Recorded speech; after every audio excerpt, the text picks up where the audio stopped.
साहब और अंबर शमसी।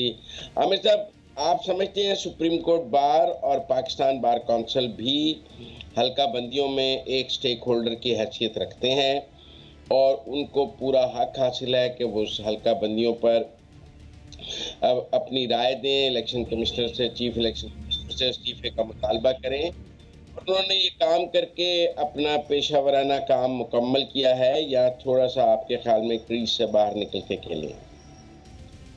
नहीं जी, ये मेरा ख्याल है वो ग्राउंड से बाहर निकल के खेले हैं। देखिए कैसे मुजम्मिल, हल्का बंदियों का क्या ताल्लुक है हमारी बार एसोसिएशन के साथ? कौन सा हल्का ऐसा है पाकिस्तान के अंदर जिसके अंदर बार काउंसिल जो है वो एज बार काउंसिल कैंडिडेट बनी हुई है? ये सुप्रीम कोर्ट बार एसोसिएशन जो है वो SCBA के तौर पर एक कैंडिडेट बनी हुई है। हल्का बंदियों के बारे में अगर आपने कोई एतराज़ दाखिल भी करना होता है, देखें आपको वहाँ का वोटर होना ज़रूरी है और वो आप सिर्फ इंतखाबात से और उसके इंतखाबी अपने जिस तरह से वो इफ़ेक्ट करता है एक हल्का किसी को, उससे एक इंडिविजुअल के तौर पर या एक सियासी जमात के तौर पे तो आप कर सकते हैं उसके अंदर। अब ये सुप्रीम कोर्ट बार एसोसिएशन जो पाकिस्तान बार काउंसिल जो है, अब इस वक्त इनको इस तरह की आवाज़ उठाने की ज़रूरत जो है वो क्यों महसूस हुई है? 4 हल्कों का जिक्र है पंजाब के अंदर, 1-2 हल्कों की बात है बलूचिस्तान के अंदर, जबकि सुप्रीम कोर्ट कह चुकी है कि भैया ये इंतखाबात के बाद हम ये सारे मामला सुनेंगे और अब ऐसी कोई बात ना की जाए इस मुल्क के अंदर जिससे इंतखाबात में किसी तरह से अल्तबा पैदा हो सके, किसी तरह से उसमें ताख़ीर हो सके, इस अमल में कोई रुकावट पैदा हो सके। सो मेरा नहीं ख्याल कि देखिए ये कोई संजीदा किस्म का एतराज़ है। हमने पाकिस्तान के अंदर मुज़म्मिल अनफॉर्चुनेटली पिछले चंद सालों के अंदर बहुत गैर संजीदा सियासत देखी है। और देखें किरदार तो वही होते हैं ना, चाहे वो किसी सियासी जमात का हिस्सा हों, फिर अगर वो किसी प्रोफेशनल बॉडी का हिस्सा बनते हैं तो उनकी पॉलिटिकल एफिलिएशंस कहीं पर चली तो नहीं जाती, वो तो उनके साथ ही रहती हैं। तो ये जो 4-5 साल से जिस तरह की हम गैर संजीदा सियासत देख रहे हैं, ये मुझे लगता है कि बस उसी का एक और एग्जाम्पल है हमारे सामने, एक और मिसाल उसके हमारे सामने आई है। और मेरा नहीं ख्याल कि इसको ना तो इलेक्शन कमीशन जो है वो बहुत ज़्यादा संजीदगी से लेगा और ना ही इसको कोई पाकिस्तान की बड़ी अदालत जो है वो इसको सुनेगी। बस ठीक है, उन्होंने अपनी आवाज़ एक जो है वो जगाई है। इसके पीछे अब सियासी महरक़ात क्या हैं कि अब जाके उन्हें ख्याल आया कि चीफ इलेक्शन कमिश्नर का जो रोल है, पहले भी हमने देखा था कि जब KP और पंजाब के अंदर इंतखाबात अनाउंस हुए थे तब भी हमने सुना था कि जी वो बड़ी तहरीक शुरू करने की तैयारी कर रहे हैं अगर 90 दिन के अंदर इंतखाबात नहीं हुए तो। वो बयान भी जो है वो मेरी नज़र में तो गैर संजीदा ही निकला। सो मैं तो इसको भी एक और गैर संजीदा किस्म का बयान ही समझूंगा। जी अंबर, आप तो आजकल इलेक्शन की बड़ी एक्टिविटी कर रही हैं सब स्टेक होल्डर्स के साथ और बड़ा काम इलेक्शन आपने अपने कंधों पे उठाया हुआ है। आपको लगता है पाकिस्तान और सुप्रीम कोर्ट बार आपके साथ मिलकर आपके काम में खलल डाल रहे हैं? अच्छा, वैसे सुप्रीम कोर्ट के बार एसोसिएशन जो प्रोफेशनल बॉडीज है वोकला की, देखिए जाहिर है वो स्टेक होल्डर्स तो है इलेक्शन में, चाहे आप ये कह लें कि वोटर के तौर पर, चाहे कैंडिडेट्स के तौर पर, चाहे आम शहरी के तौर पर, प्रोफेशनल बॉडी है, उनका भी हक है कमेंट करने का। और ये भी हमें याद रखने की ज़रूरत है कि ये वाले केसेस जो होते हैं ये वोकला ही लड़ते हैं, ये पिटिशन जो लेकर जाते हैं ये वोकला ही लेकर जाते हैं। तो किरदार तो है, उनको हक भी है कि वो इस किस्म का बयान और एतराज़ात उठाएं। लेकिन इसके साथ साथ मैं कहूँगी कि ये पहला इंतखाब नहीं है, ये पहले हल्का बंदी की एक्सरसाइज नहीं है जिस पे एतराज़ात उठाए गए हैं। इससे पहले भी 2018 में, 2013 में जो इंडिपेंडेंट इलेक्टोरल वॉच बॉडीज़ होती हैं जिसमें फैफन शामिल है, जिसमें पिलडैट शामिल है, फैफन ख़ास तौर पर, ये हमेशा हल्का बंदियों के हवाले से इसकी जो हल्के का जो साइज़ है, क्योंकि कानून तो यही कहता है कि एक एवरेज हम कह सकते हैं कि तकरीबन 8 लाख एक ही हल्के में उसमें वोटर की यानी कि पॉपुलेशन आबादी होनी चाहिए। तो अक्सर हल्का बंदियों में जो ज़िले जो हल्का बंदी वो जो एडमिनिस्ट्रेटिव यूनिट्स हैं उनको मद्देनज़र रखते हुए या कभी मैं कहूँगी कि कुछ इरादे भी गलत होते हैं तो हल्का बंदियों का साइज़ में वेरिएशन ज़रूर आती है। और ये वोटर के लिए ये वाकई अनफेयर भी होता है, नाइंसाफ़ी है कि जो उम्मीदवार छोटे हल्के में होगा उसको ज़्यादा वोटर को फ़ायदा होगा, ज़्यादा उनके तक रसाई होगी, लेकिन बड़ा हल्का होगा तो वोटर का नुकसान होगा। लेकिन इस पे एतराज़ जो है, ये जो एक डिस्क्रिपेंसी जिसकी निशानदही बार एसोसिएशन से किया है, ये और भी लोग करते रहे और हर इलेक्शन में होता रहा है। इसकी तस्हीह शायद वक्त पे नहीं होती, क्योंकि इसी तरह कभी सेंसस का मसला होता है, कभी वक्त का मसला होता है। तो मैं कहूँगी कि ये जो उन्होंने अब आखिर में जो इन्होंने अहम एक मुतालबा जो किया है, चीफ इलेक्शन कमिश्नर की इस्तीफ़ा, अगर ये पहले भी एतराज़ात होते रहे हैं और अगर ये फ्री एंड फेयर इलेक्शन नहीं है, तो सिर्फ हल्का बंदियों को लेकर ही क्यों ये मुतालबा किया जा रहा है? ये पहले भी इलेक्शन कमिश्नर्स या इलेक्शन कमीशंस की जो कंपोजिशन होती थी उसके अंडर ऐसा होता रहता था।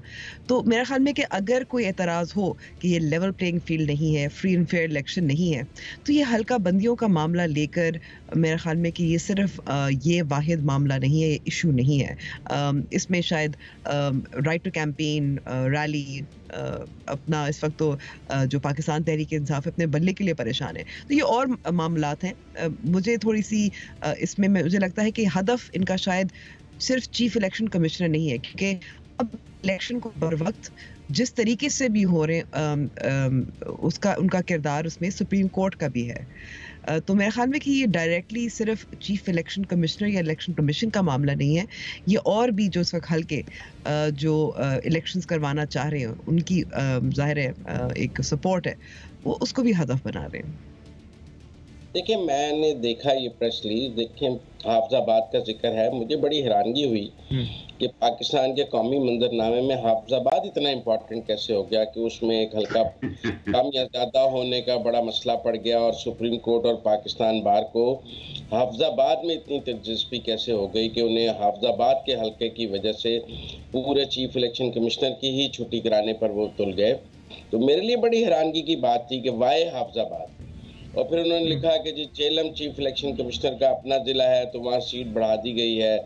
वो फिर चेक किया गया, इलेक्शन कमीशन ने भी वजाहत की कि उनका ज़िला तो सरगोदा है, वो जेलम से नहीं है। किसी ने सुप्रीम कोर्ट बार और पाकिस्तान बार काउंसिल को भी मिसगाइड कर दिया चीफ इलेक्शन कमिश्नर के आबाई ज़िले के हवाले से, हालांकि वो कोई अननोन आदमी तो नहीं है।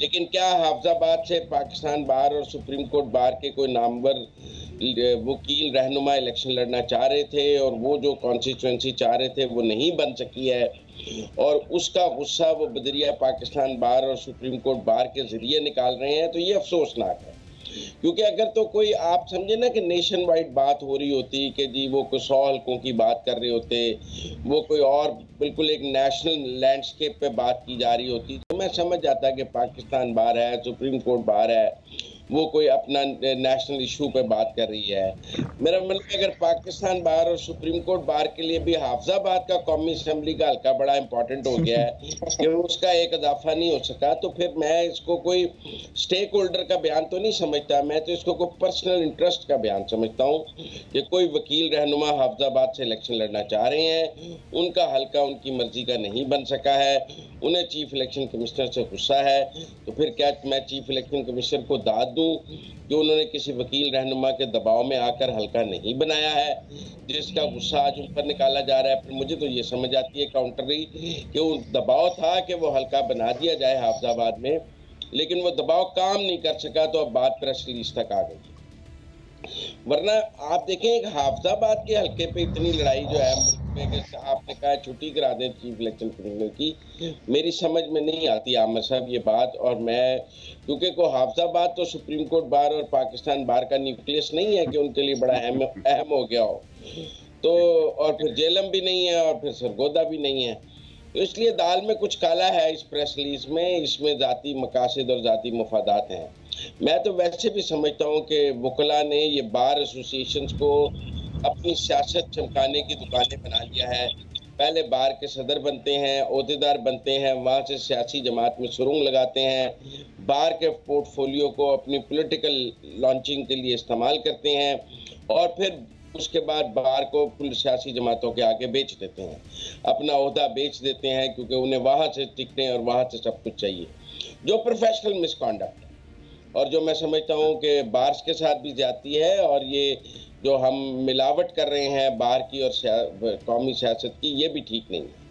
इस पर भी कोई रूल्स बनने चाहिए कि आप बार के अहदेदार होते हुए क्या सियासी जमात के लिए की सहूलतकारी कर सकते हैं, या आपने वकला से वोट लिए हैं और आपने वकला की फलाह के लिए काम करना है।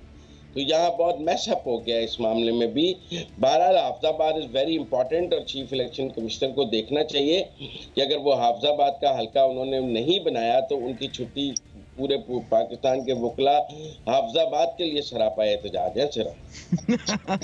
जी बिल्कुल। न सिर्फ वो मुजम्मिल, बल्कि एक वकला कन्वेंशन बुलाया जाएगा हाफिजाबाद के मामले के ऊपर, और फिर उसमें फैसला किया जाएगा कि क्या हमें तहरीक भी चलानी चाहिए इसके ऊपर या नहीं। देखें, एक ना मुजम्मिल, मुझे एक मेरी पसंदीदा मीम है, वो बनाई तो पीटीआई के एक सपोर्टर ने थी, लेकिन फिर उसका इस्तेमाल तकरीबन हर सियासी जमात के लिए किया गया, और वो मीम है, जो सायरा करती है वही मायरा करती है। तो मुझे लग रहा है कि ये जो ओवरऑल माहौल है ना इस वक्त पाकिस्तान के अंदर, वो उसके ऊपर भी हमारे वकला बरादरी जो है उसकी नज़र है। पीटीआई के बारे में हम जानते हैं कि वो इस दफ़ा शायद वो कोशिश कर रही है कि ज़्यादा से ज़्यादा उनके कैंडिडेट जो हैं वो वकला बरादरी के अंदर से हों। और ये भी हमें पता है कि पीटीआई मौजूदा हालात में कोई बहुत ज़्यादा खुश नहीं है।